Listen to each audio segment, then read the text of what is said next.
اقوام متحدہ میں غاصبوں کی تاریخی ذلت، ٹرمپ کی دھمکیاں ہوا میں اڑ گئیں۔ روس، چین اور فرانس نے ہرمز پر ایرانی کنٹرول پر مہر لگا دی۔ دوستو، امریکی صدر ڈونلڈ ٹرمپ نے 2 دن پہلے پوری دنیا اور اپنے اتحادیوں کو تانا دیا تھا کہ ہمت کرو، جاؤ اور ہرمز کا راستہ خود چھین لو۔ لیکن غاصبوں کے کٹ پتلی اتحادیوں خلیجی ممالک کی اتنی ہمت نہیں تھی کہ وہ اکیلے پاسداران انقلاب سے ٹکراتے۔ وہ قانونی اجازت لینے کے لیے روتے ہوئے اقوام متحدہ پہنچ گئے، اور وہاں کیا ہوا؟ روس، چین اور سب سے حیران کن طور پر فرانس نے مل کر اس قرارداد کو موت کے گھاٹ اتار دیا۔ آئیے غاصبوں کے اس سفارتی زوال، فرانس کی کھلی بغاوت اور چین کے اس اسٹریٹجک ماسٹر سٹروک کا ڈیپ اینالائسس کرتے ہیں، جس نے امریکہ کو دنیا میں بالکل تنہا کر دیا ہے۔ بحرین کی قرارداد اور سفارتی موت کا وار۔ 2 اپریل کو بحرین نے خلیجی ممالک کی طرف سے سلامتی کونسل میں ایک قرارداد پیش کی، جس میں مطالبہ کیا گیا تھا کہ ہرمز کو 6 ماہ کے لیے کھولنے کے لیے تمام ضروری دفاعی ذرائع استعمال کرنے کی اجازت دی جائے۔ خلیجی معیشتیں دم توڑ رہی ہیں۔ پورے مارچ کے مہینے میں ہرمز سے صرف 84 ٹینکرز گزرے ہیں۔ جنگ سے پہلے اتنے جہاز ایک دن میں گزرتے تھے، لیکن روس، چین اور فرانس نے مل کر اس قرارداد کی مخالفت کر دی۔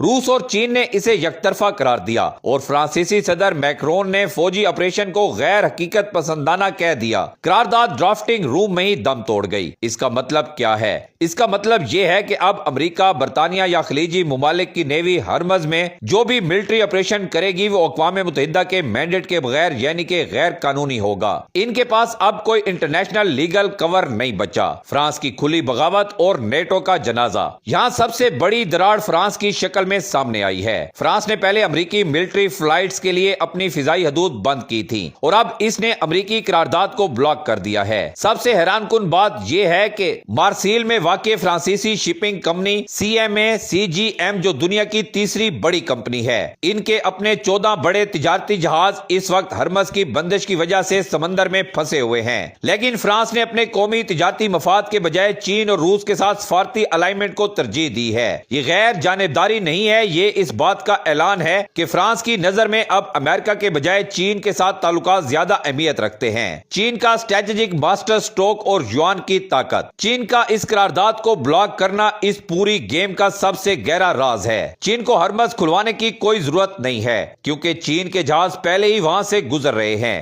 پاسداران انقلاب کی سلیکٹیو پیسج پالیسی کے تحت چینی ٹینکرز یوان میں ٹول ٹیکس دے کر آرام سے گزرتے ہیں، جبکہ یورپ، جاپان اور کوریا کے جہاز سمندر میں خوار ہو رہے ہیں۔ چین اس بندش سے منافع کما رہا ہے۔ یہ موجودہ صورتحال چین کو عالمی انرجی مارکیٹ میں وہ سبقت دے رہی ہے جو اسے پہلے کبھی حاصل نہیں تھی۔ چین نے اپنے ویٹو کے اختیارات کو استعمال کر کے دراصل اپنے اسٹریٹجک اور معاشی فائدے کو محفوظ کیا ہے۔ ہرمز اب صرف ایران نے نہیں، عالمی نظام نے بھی بند کر دیا ہے۔ غاصبوں کے اتحادی ایک عجیب شکنجے میں پھنس چکے ہیں۔ ایک طرف ٹرمپ انہیں حکم دے رہا ہے کہ حملہ کرو، دوسری طرف IRGC انہیں دھمکی دے رہی ہے کہ حملہ کیا تو تمہارے پل اور انفراسٹرکچر تباہ کر دیے جائیں گے، اور اب سلامتی کونسل نے انہیں بتا دیا ہے کہ تم قانونی طور پر یہ کارروائی کر ہی نہیں سکتے۔ یہ اتحاد کسی خطرے کی وجہ سے نہیں ٹوٹا، یہ اس انتخاب کی وجہ سے ٹوٹا ہے جو امریکہ نے مسلط کیا تھا، اور آج اس انتخاب کا فیصلہ اس کمرے یعنی کہ اقوام متحدہ میں ہو چکا ہے، جہاں 3 ملکوں کے ویٹو کی طاقت دنیا کے 20 ملین بیرل روزانہ تیل سے زیادہ بھاری ثابت ہوئی ہے۔ مظلوم کی مزاحمت نے غاصبوں کو عالمی سطح پر تنہا اور غیر قانونی ثابت کر دیا ہے۔ ناظرین گرامی، آپ کے خیال میں جب چین، روس اور فرانس مل کر امریکہ کی عالمی چودراہٹ کو